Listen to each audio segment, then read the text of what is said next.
Things are only cooking up in the Bloodline saga now.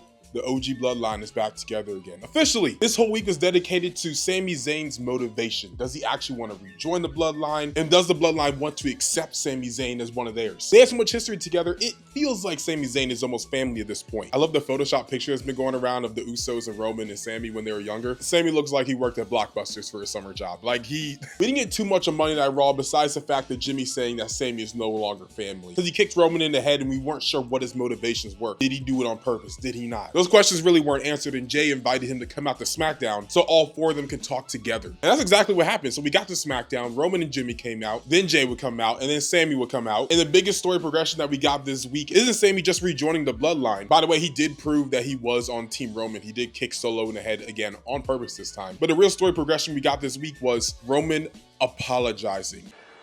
Apologize.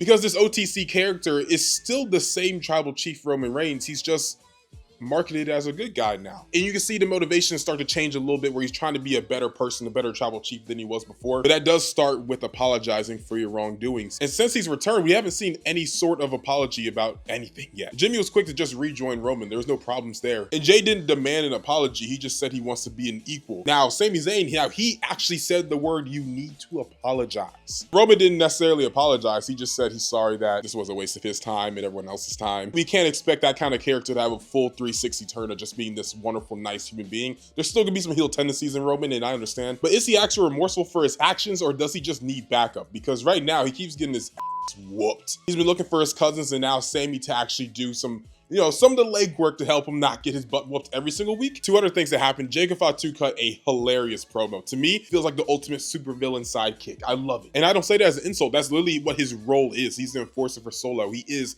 a supervillain sidekick. But you can feel that main character energy coming off of Jacob, and he will be a star. There's no doubt in anybody's mind. And on SmackDown was a ceremony to crown the undisputed tribal chief, Solo Sikoa. Now, personally, if we're talking about OG versus new bloodline, personally, Solo, Jacob, Tama, Loa, better. But that's just my opinion, and I know no one on planet Earth will agree with me. But Solo wanted Roman to acknowledge him, and Roman said he will never acknowledge Solo Sikoa as tribal chief. And we got two big story beats in this as well. Roman called out Solo Sikoa for a one-on-one match, no one else involved. Winner is the undisputed, the only tribal chief. Solo basically said, no. Woo! I don't need to fight you. I'm already the undisputed tribal chief, baby. And then Solo pitched an idea of war games, of them going to war. Team New Bloodline versus Team Old Bloodline. But also within that, and I don't know if this is like a confusion within the lines they were trying to say, but it sounded like they wanted to do a 5-on-5 because Roman was like, well, there's only 4 of you. And then Solo says, well, Sami's my 5th. But then Sami eventually just joined the OG Bloodline. So that was a little confusing. Is this going to be a 5v5 War Games, or is it just going to be New versus OG Bloodline? Because then who joins those other teams? Now, personally, you could go with the idea of Kevin Owens and Cody Rhodes. I don't know if that story necessarily plays out. I really think that Kevin and Cody should be a one-on-one match at Survivor Series because it deserves that spotlight. But if they do decide to do a 5-on-5, I mean, that would probably be the best option. We are on the road to Survivor Series of Roman Reigns and his bloodline versus Solo Sikoa and his bloodline. The better bloodline, because Solo's a tribal chief. Ain't that right, Jacob? Yeah! I love you, Solo!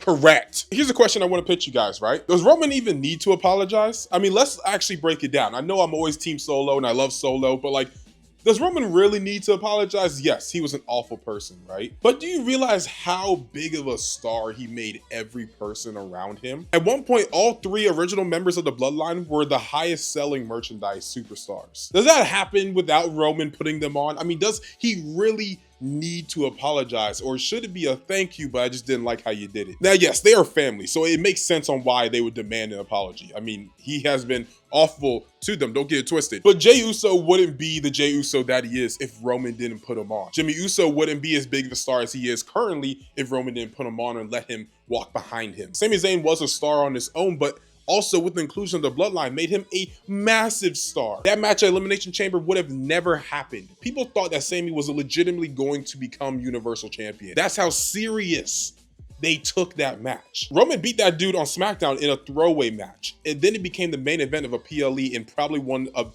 the most anticipated matches of the year that year. Does Roman really need to apologize?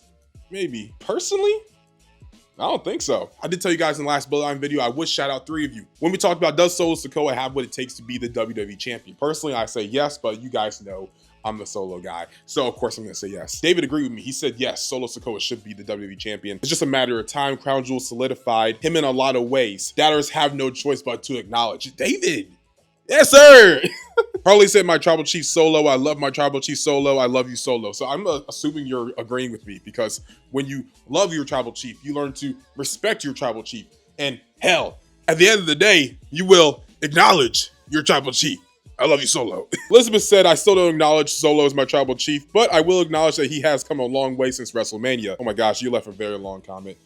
I will read it because I'm dedicated. It's about time they start to show what Solo is made of. People are complaining about this match, but it gave so much more than just the moves in the ring. Jay reminding Roman that he's his own man. The mild tension between Jimmy and Jay. Solo pinning Roman brings us to who gets the next pin to show who's the most dominant one. If it wasn't enough pure storytelling, what about Sami? Did he kick Roman by accident? The body language of Solo makes me question it. As far as Jacob versus Jay goes, I'm for it, especially knowing the reason for Jacob becoming a wrestler. That's the interview that we did here at Muscle Memory, where Jacob talked about when he was in jail, he saw the Usos debuting on Monday Night Raw, and that led to him wanting to become a professional wrestler. I want to know your thoughts. Should Roman apologize? Because should he? Does he need to? Maybe. Let me know in the comments down below, and I will shout out 3 of you guys in the next video.